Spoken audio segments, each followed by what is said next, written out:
Hello everyone, welcome to the channel. Today I'm going to show you how to use the flash function on your Nikon D3100. This is a basic similar function on all of the Nikon cameras. I've got a Nikon D90 and it has got the exact same function and the button is in the exact same place. So if you turn the camera on and try to take a picture, the flash on the camera didn't come up. So depending on where you're taking the picture, if you want the flash to come out and take the picture that way, it doesn't matter what setting you are on the dialer over here. If you look onto the left hand side of the camera, there's the flash button over there. Simply by pressing that button, the flash will come up. And if you were to now take a picture, the flash will operate.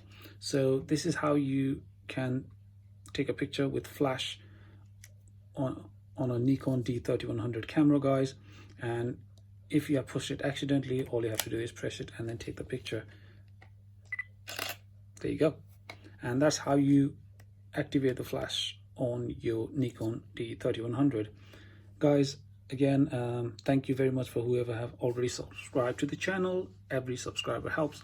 And if you haven't, please consider subscribing to the channel, and I'll be coming back with more videos on DSLR tips and tutorials, including some photography tips in future as well. Take care then, guys, be safe, and see you in the next video.